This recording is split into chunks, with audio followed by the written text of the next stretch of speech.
Guys, there's absolutely no doubt about it. Brian Ortega very well may have just had the performance of 2020.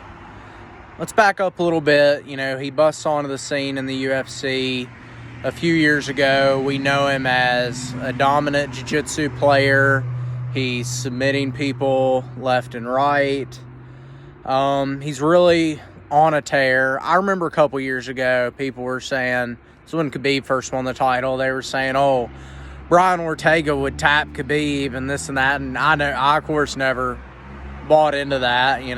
I'm a big Khabib believer, and conventional wisdom tells me that, Ortega's getting smashed by Khabib. But anyway, he makes his way through the rankings.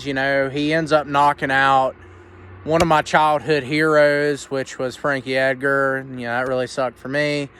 But he goes on to fight for the title, and he fights Max Holloway, and ultimately he is smashed.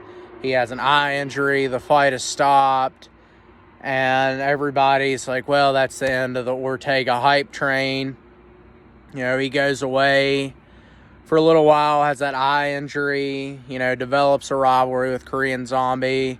In the midst of him being away due to injuries, the pandemic kicks off. And next thing you know, it's been about 2 years since we saw Ortega. So he comes back to finally get his chance to fight his rival, the Korean Zombie. And when that bell rang, guys, the people watching and Korean Zombie's corner were all thinking the same thing, and that's that Brian Ortega's a jiu-jitsu guy. He's going to come out here. He's going to try to pressure the takedown. He's going to try to work his jiu-jitsu game. And boy, did we see some improvements out of Ortega. His striking looked crisp.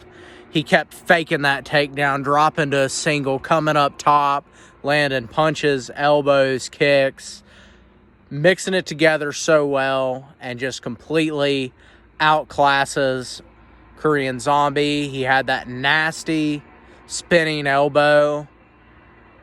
Completely threw me off. That was a hell of a shot. And Brian Ortega rolls to a 50-45 unanimous decision over the Korean Zombie. What does this do for the featherweight division? I'll tell you, I think it lines him up for a title shot against Alexander Volkanovski, and I think he defeats Volkanovski. I think Holloway at the time wasn't really an ideal match for him. Holloway had a little too much length.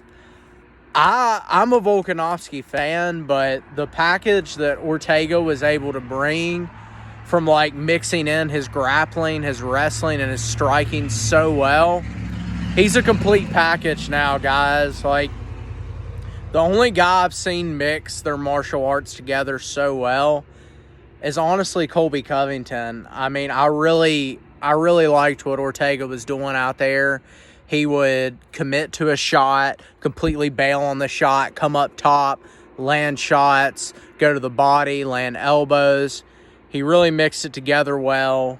I think he's improved tremendously since 2018 when he lost to Max Holloway.